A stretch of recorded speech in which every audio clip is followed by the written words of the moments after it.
예, 안녕하십니까. 제주대학교 정석근입니다. 어, 오늘은 그 MSY라고 혹시 들어보시는지 모르겠네요. 요즘 어민들도 관심이 많은 분들은 특히 우리나라 어업 규제 또 여러 가지 또 TAC 이런 거 관련해 가지고 총어용 제도죠. 해양수산부를 상대로 논쟁을 하거나 또 해야 될 필요가 있으니까 어업인분들도 MSY가 뭐냐, 맥시멈 서스테이너블 일드죠.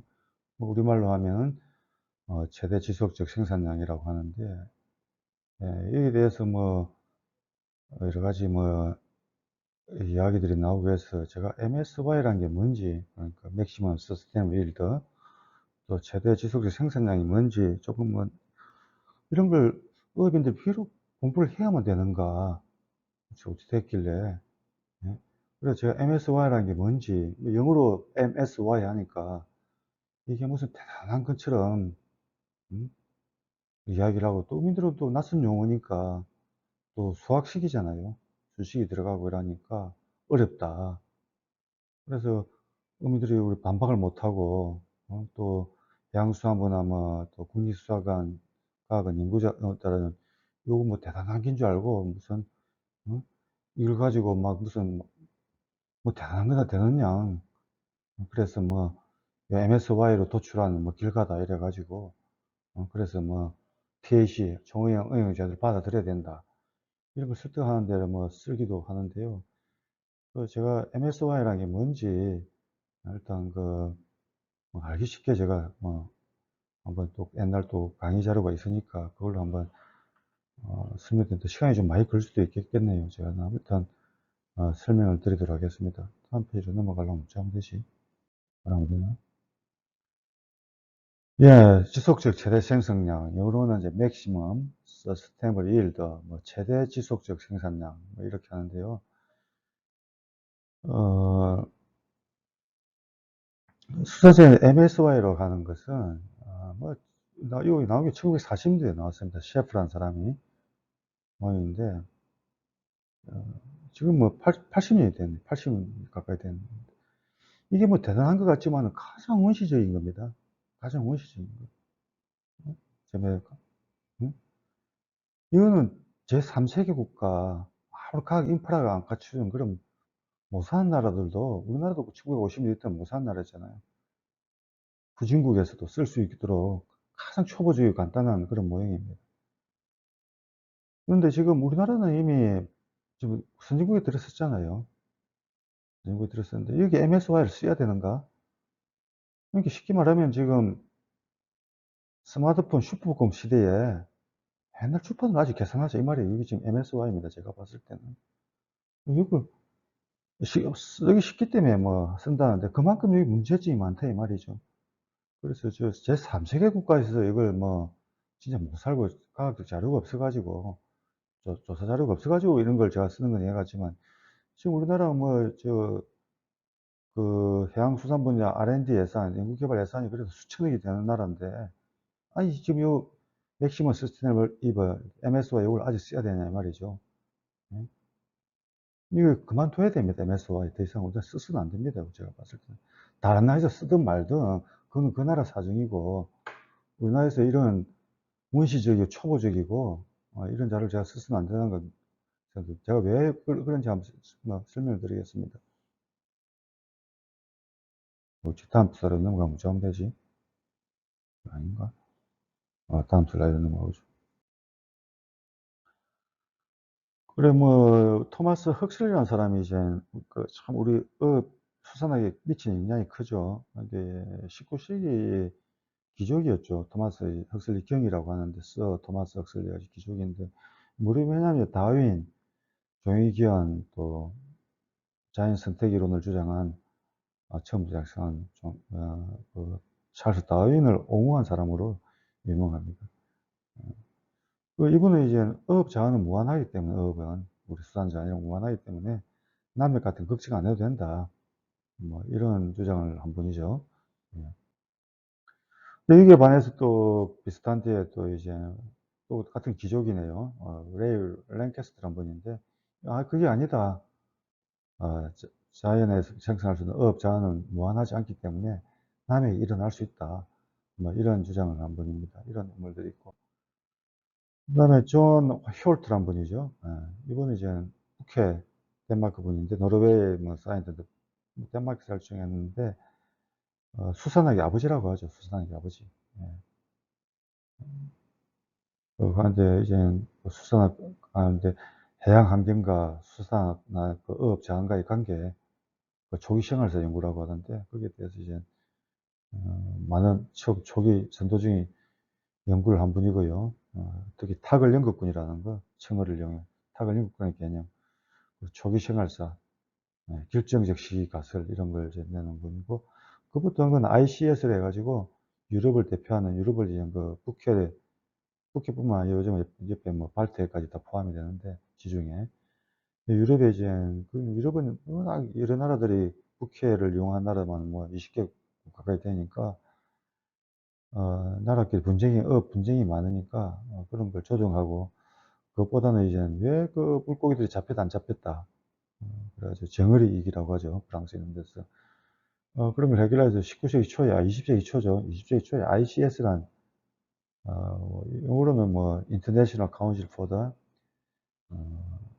International Council for the Exploration of the Sea인데, ICS를 이제 만드는데 이제 중추적인 역할을 한 분이죠. 선도적인 역할을. 이런 분들이 있습니다.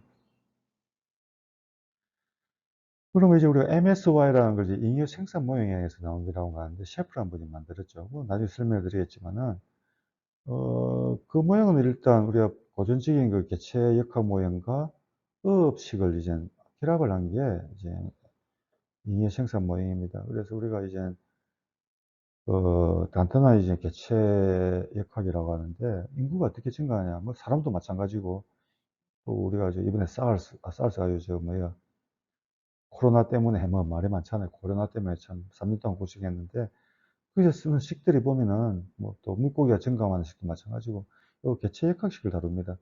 이건 간단해요. 다음 해에 다음 해에 물고기나 뭐 어떤 뭐 인구 개체 수는, 사람도 인구도 마찬가지. 인구는 그 전에 인구에 플러스 R, 얼마나 빨리 증가를 하냐 이 말이죠. 증가를 하는 R을 이제 그 내재적인 어떤 증가율을 말하죠. 인구 증가율을 말합니다. 그 증가율을 뭐라고 하죠? 증가율이 0이면은 올해나 내년이나 인구가 같은 걸 말하죠. 개체 수가, 그죠? 그런데 R을 증가하는 율을 이제 이렇게 곱합니다. 그래서 이제 우리나라 치고는 뭐 출산율 정도 생각하셔도 되겠죠. 출산율과 그래서 또 사망률을 빼주면 이제 R이 되겠죠. 그래서 이런 뭐 그림을 이렇게 그릴 수가 있겠죠. 이렇게. 이건 이제 개체 역학이고, 그 이제 요 개체 역학을 그 창시자는 또 이제 토마스 멜더스라고 18세기 분이네요. 18세기, 19세기 분인데, 그 인구론이라는 책을 펴낸 분이죠. 고전이지 않습니까? 세계를 움직인 뭐 100대, 100가지 뭐, 책 중에서 항상 순위로 들어갑니다. 굉장히 영향력을 많이 준 고전이라 할 수 있죠. 멜더스의 인구론. 가지고, 뭐, 저 중고등학교 사회 시간에도 나올 겁니다. 그만큼 유명한 책인데, 그래서 요 책 요지는 뭐냐면은,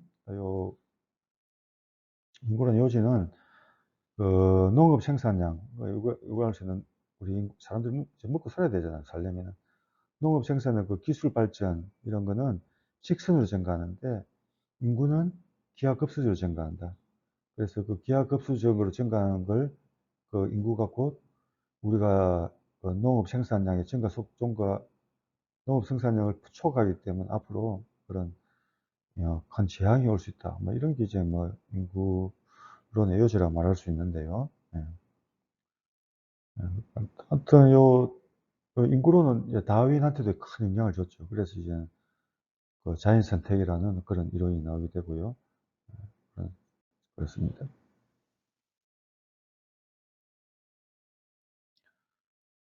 그래서 이제 요 로지스틱 펑션, 뭐 로지스틱 함수라고 하는데요. 이제 인구 증가율인데 이렇게 이제 S자형이죠. S자형인데 어 요 인구가 증가하는 거 인구나 마찬가지고 모든 개체 인구는 기하급수로 증가할 수가 없습니다. 가만히 놔두면 이제 기하급수로 증가하겠지만은 계속 증가하지 못합니다. 왜냐하면 그 자원이 제한되어 있기 때문에 환경 수용 능력이라고 하죠. 예, 제주도 인구도 계속 늘어날 수가 없습니다. 적정 인구가 있기 때문에 그 인구를 넘어날 수가 없는데 그 살 수 있는 서식지나 공간, 또 물이나 식량 같은 그런 자원이 제한되어 있기 때문에 계속 증가할 수는 없고요. 가다가 어느 정도 비하면 더 이상 늘어나지 않습니다. 이렇게 늘어나지 않죠, 이쪽에. 음. 그래서 지금 우리 인구는 지금 어떻게 되냐면 전 세계 인구는 지금 아직 요 단계에 들어서질 않았습니다. 지금 계속 기하급수로 증가하고 있는 상태입니다. 아직 여기도 조달 안 했을 거예요. 줄어드는 지금 기미가 없습니다. 그래 요걸 어떤 간에 이제 우리가 보통 말하는 이제 그 로지스틱 함수라고 하는데, 예, 이렇게 증가하다가 더 이상 하면은 이제 환경 수용 능력이라고 하죠. 인력이 환경 수용 능력인데 이게 도달하게 되면 이제 점근선으로 이렇게 점차 접근해 가지고 전체적으로 보면 S자 모형을 이런 걸 우리 로지스틱 함수라고 하죠. 로지스틱 함수라고 합니다. 그리고 로지스틱 함수는 아까 식에서 아까는 NT R만 나왔는데 R이 이제가 그 증가율이지 않습니까? 증가율이 계속 일정하지 않다 이 말이죠. 그 증가율은 K란 게 환경 수용 능력입니다. 환경 수용 능력이 NT가 조달함에 따라서 어 요 R은 R로 요 곱하기 하는 항이 계속 줄어든다 이 말이죠. 그래 처음에는 그러니까 NT가 뭐냐면 K가 이제 그래서 제주도를 예를 들면은 제주도의 환경 수용 능력은 인구가 1000만이라 하자죠. 1000만까지는 최대로 우리가 수용을 해줄 수 있다 이 말이죠, 인구가 지금 인구가 뭐 70만 정도 됐는데 예를 들어서 1000만까지 된다면 홍콩 같은 데 뭐 1000만 되지 않습니까? 왜 제주도가 홍콩보다 크니까 뭐 이 개발 제한 구역 같은 거 합치고 이러면은 자연 보호 구역, 개발을 못하는 구역까지 합치면은 우리나라도 뭐 1000만이라 잡죠. 그러면 요 K가 1000만이라고 한다면은 제대로 잡으면은 NT가 늘어날수록 요 1만에서 R은 예를 들어서 K에 도달하면은 1000만에 도달하면은 요 K에 도달한다면은 NT하고 K가 합쳐지니까 요 값은 1이 이 값은 1이 되겠죠. 그죠? 그리고 1만에서 1은 제로니까 증가율이 0이 됩니다. 더 이상 증가를 못 한다 이 말이죠. 1000만 넘어가면은. 그렇지 않고 NT가 아주 작다. NT가 0이다. 예를 들어서 처음에 NT가 0이라면은 NT가 0이기 때문에 처음에는 0은 나오면 안 되거든요. 0에 가까운 숫자라면은 그 1에 가깝기 때문에 그 값은 아까 그 NT 처음 식으로 들어 가지고 R에 가깝게 증가할 수 있다 이 말이죠. 그래서 이런 아까 요런 S자 모양이네 이런 아까 그 말한 로지스틱 함수로서 이렇게 표현을 할 수가 있습니다. 요게 이제 물고기뿐만 아니고 인구나 다른 생물, 육상 생물에도 개체 운영학에 똑같이 쓰이는 그런 식입니다. 이뿐만 아니라 그 우리 그 코로나 같은 이번에 코로나 있죠. 코비드 19 이런 거죠. 바이러스가 증가하고 인구가 어떻게 증가할 때도 똑같은 이런 수식이 쓰입니다. 예. 그래서 우리 코로나 바이러스 처음에는 확 폭발을 했다가 지금은 이제 더 이상 증가하지 않고 거의 이제 수강 상태에 들어왔었잖아요. 똑같은 이런 처음에 폭발을 했다가 나중에 소강 상태에 들어가는 그 전염병에서도 똑같은 이런 로지스틱 함수가 쓰이고 있습니다. 그래서 요 아까 이제 요 개체수를 이렇게 n을 이제 개체수인데 인구 그죠? 숫자를 말하는데 요 숫자를 또 물고기 같은 경우는 이제 생체량이라고 하죠. 물고기 총무게, 무게도 넣을 수 있습니다. 똑같은 식으로 이렇게 넣을 수 있습니다. 그래서 K가 아까 제주도에서 뭐 인구였다면은 그죠? 1000만이랬던 요걸 이제 물고기 1000만 개의 몸무게 생체량이라고 하죠. 총무게를 나타낼 수 있죠. 예를 들어서 뭐 사람을 비교하면은 인구가 1000만인데 한 사람 몸무게가 평균 60kg라면은 60kg 곱하기 1000만 한 게 총무게가 되겠죠. 이걸 이렇게 나타낼 수가 있습니다. 요걸 이제 우리가 그 로지스틱 함수라고 하죠, 이걸. 예. 그래서 뭐 아까 요걸 이제 로지스틱 함수인데 그런데 이제 그 셰프란 사람이 한 거는 여기다 이제 어업식을 요 두 개를 합쳤어요. 어업식을 합친 겁니다. 어업식을. 의역하는, 의역. 어업의 표시를 이제 우리 수산학하고 아까 말한 그 개체역학을 합친 게 잉여생산 모형입니다. 그래서 Y는 뭐냐면은 아까 요 물고기 총량, 아니면 또 뭐 물고기 총 개수로 말해도 마리수가 말해도 되지만 마리수가 한 건 아까 로지텍 함수에 따라서 정해지지만은 그게 추가적으로 우리가 잡아들인다면은 A으로 잡는다면은 그게 Y죠. 요걸 빼준다 이 말이죠. 그래서 요걸 이제 빙 상태에 가정하고 여기 0으로 DTV, DB 장기적으로 개체군의 그 숫자나 총무게가 요 총무게죠. 총 생체량이 변화가 없다면은 자한량이 수산 자한량이라고도 하죠. 그 변화가 장기적으로 일정하다 보는 거죠. 왜 장기적으로 일정하냐? 일정합니다. 왜냐하면 그 물고기가 예를 들어 멸치를 예를 들면 멸치가 아까 그 장기적으로 일정하는 계속 증가한다면은 알이 그 0보다 커가지고 계속 증가한다면은 뭐 몇십 년 안 가서 지구 전체가 멸치로 뒤덮이게 됩니다. 지구 전체가 몇 달 안 가서 그렇게 알 증가한다면. 근데 또 마찬가지로 알이 또 우리 줄어든다면은 또 몇 달, 몇 년 안 가서 멸치가 세상에 없어지게 됩니다. 그래서 멸치가 세상에 멸종하지도 않고 그렇다고 지구를 전체로 덮어질 정도로 번성하지도 않도록 일정하게 유지하는, 물론 변동은 있겠죠. 단기적으로 뭐 줄어들었다, 늘어났다 변동은 있겠지만은 지난 수천 년, 수만 년, 수십만 년 동안 봤을 때는 장기적으로 일정하다 보는 거죠. 예. 과학에서는 이렇게 일정하다, 평행 상태를 가정해야만 이 방정식을 풀 수가 있습니다. 안 그러면 풀 수가 없어요. 풀 수가 없으면 풀 수가 있는 요 비행식으로 만들어 줘야 됩니다. 비행식으로. 비행식으로 이렇게 이퀄리브리엄 하는 비행식으로 만들어 줘야, 그러니까 증가하지도 않고 감소하지도 않는 장기적으로 일정한 상태를 가정해야만 요 방정식을 풀 수가 있습니다. 요거 뭐 천문학에서도 마찬가지예요. 우주가 뭐 팽창을 하느냐 수축을 하느냐 이런 거.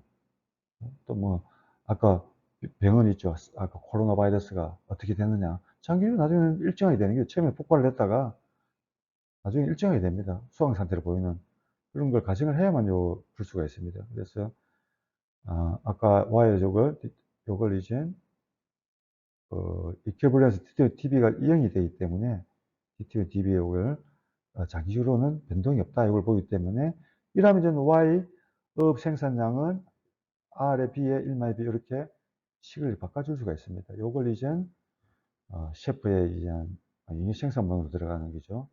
오늘은 이만큼 하고 이제 너무 기니까 다음에는 이제 영역 생산 모형에 대해서 설명을 드리도록 하겠습니다.